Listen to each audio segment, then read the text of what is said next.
Aho hambere hahise rero nta mwana w'umuhungu vyakunda ko yinywera ubwanwa adatanze inzoga ku muvyeyi wiwe.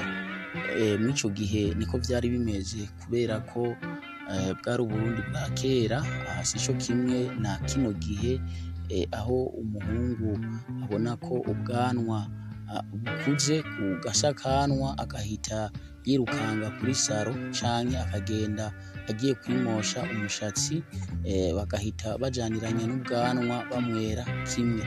Aho hambere rero hahise carazira kikaziririzwa ko umwana w'umusore afise umuvyeyi, afise ba se wabo, afise n'iyindi miryango ko yubahuka kumwa ubwanwa atabanje gutanga inzoga mu muryango, cane cane kwa se amwibaruka. Nukuvuga rero hariho ukuntu vyagenda, uko vyagenda rero nuku gukurikira: umusore mu kumwa ubwanwa aribwo bwa mbere yarategura akagana inzoga, hanyuma buca izo nzoga azisha yarabwira se wiwe akamuteguza kugira ngo ntazogire urundi rubanza ashobora kujako. Akamubwira ko afise ijambo agomba kumwibariza kandi rihambaye. Bukeye rero nyamusore yarafata umubindi canke agafata urwagwa akamushira se. Se wiwe rero mu gihe se wiwe yaba ari umutunzi atunze inka, namwe murazi ko aho hambere ko abantu baba batunze inka, rero se wiwe atunze inka yaca agabira umuhungu wiwe inka, kubera ko kumobwa ubwanwa na so ryari iteka rikomeye. Ni nayo mpamvu se nawe yaca atera iteka kumbure uwo muhungu wiwe. Mu gihe se wiwe naho atanka asanzwe atunze, yaca araba ikindi kintu ashobora kugabira umuhungu wiwe. Nimba afise itongo yaramugabira itongo, afise imirima y'ibitoke yaca amumanyurira ko umurima w'ibitoke, canke naho akamugabira ikindi igitungwa.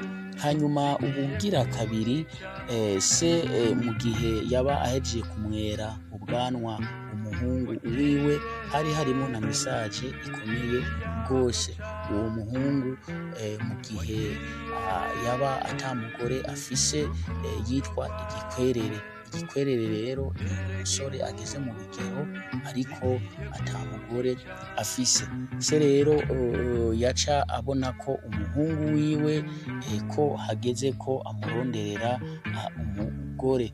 Rero se ico yaca akora, yaca aja mu babanyi n'abagenzi kugira ngo atohoze ahantu hari umukobwa w'iteka, hanyuma se akamusabira, hanyuma uwo muhungu agaheza akubaka urugo rwiwe.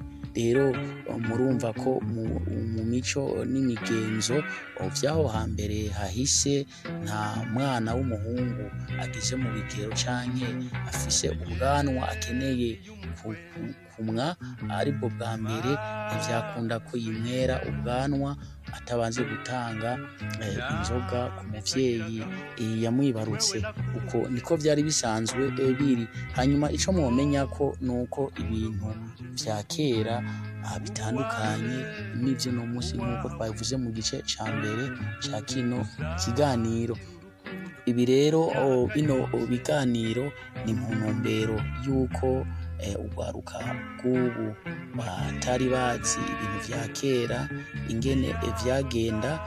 Ni nayo mpamvu tuzoshishikara dukora ibiganiro nk'ibi vyerekana ukuntu Uburundi bw'aho hambere ingene bwari butunganijwe, ingene ibintu vyari bisanzwe bimeze.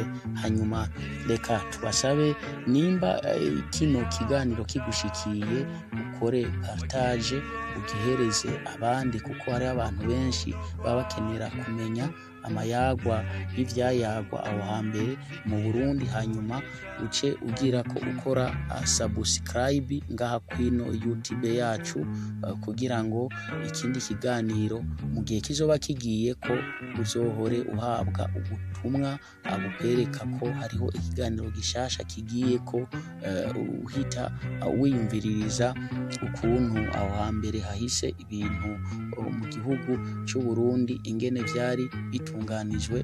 Murakoze.